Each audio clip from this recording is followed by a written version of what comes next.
Blueberries for Sal. One day, little Sal went with her mother to Blueberry Hill to pick blueberries. Little Sal brought along her small tin pail, and her mother brought her large tin pail to put blueberries in. "We will take our berries home and can them," said her mother. "Then we will have food for the winter." Little Sal picked 3 berries and dropped them in her tin pail. Kaplink, kaplank, kaplunk. She picked 3 more berries and ate them. Then she picked more berries and dropped 1 in the pail. Kaplunk. And the rest she ate. Then little Sal ate all 4 blueberries out of her pail.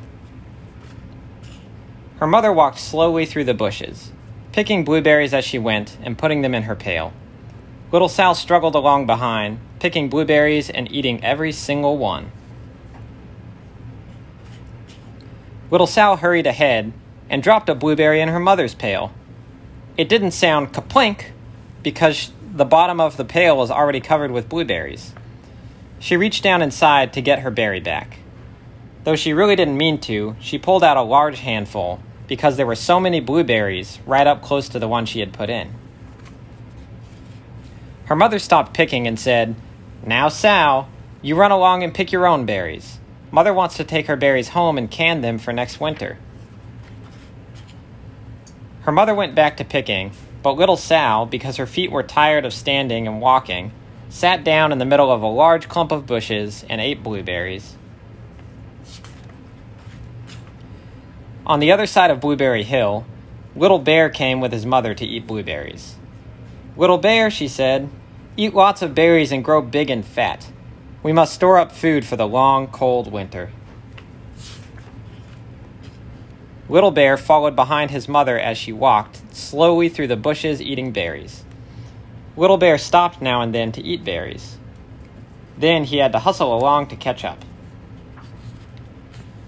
Because his feet were tired of hustling, he picked out a large clump of bushes and sat down right in the middle and ate blueberries.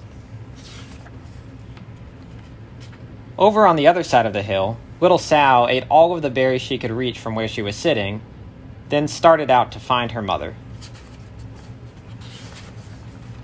She heard a noise from around a rock and thought, "That is my mother walking along." But it was a mother crow and her children, and they stopped eating berries and flew away, saying, "Caw, caw, caw." Then she heard another noise in the bushes and thought, "That is surely my mother, and I will go that way." But it was Little Bear's mother instead.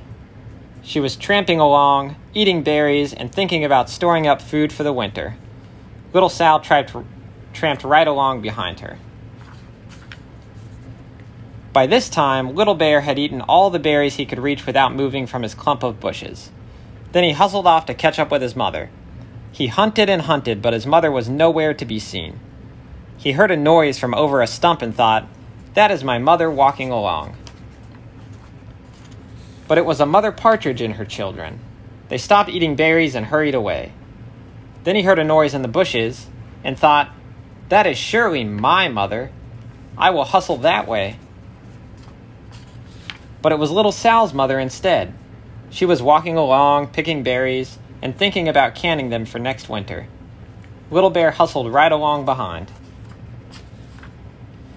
Little Bear and little Sal's mother, and little Sal and Little Bear's mother were all mixed up with each other among the blueberries on Blueberry Hill. Little Bear's mother heard Sal walking along behind and thought it was Little Bear, and she said, "Little Bear, munch, munch, eat all you, gulp, can possibly hold, swallow." Little Sal said nothing. She picked 3 berries and dropped them, kaplink, kaplank, kaplunk, in her small tin pail. Little Bear's mother turned around to see what on earth could be making a noise like kerplunk. "Grumph!" she cried, choking on a mouthful of berries. "That is not my child. Where is Little Bear?" She took one good look and backed away. She was old enough to be shy of people, and even a very small person like little Sal. Then she turned around and walked off very fast to hunt for Little Bear. Little Sal's mother heard Little Bear tramping along behind and thought it was little Sal. She kept right on picking and thinking about canning blueberries for next winter.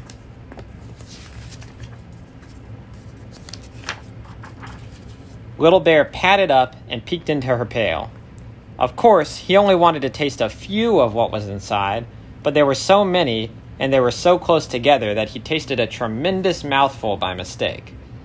"Now, Sal," said Little Sal's mother without turning around, "you run along and pick your own berries. Mother wants to can these for next winter." Little Bear tasted another tremendous mouthful and almost spilled the entire pail of blueberries. Little Sal's mother turned around and gasped, "My goodness, you are not Little Sal!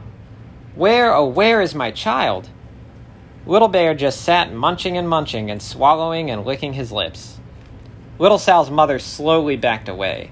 She was old enough to be shy of bears, even very small bears like Little Bear. Then she turned and walked away quickly to look for Little Sal. She hadn't gone very far before she heard a kaplink, kaplink, kaplunk.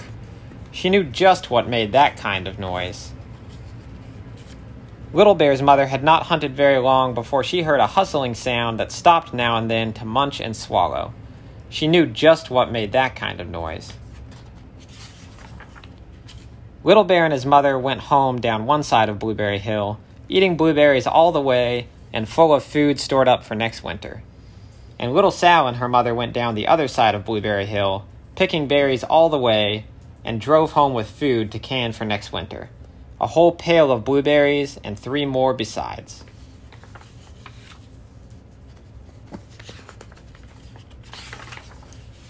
The end.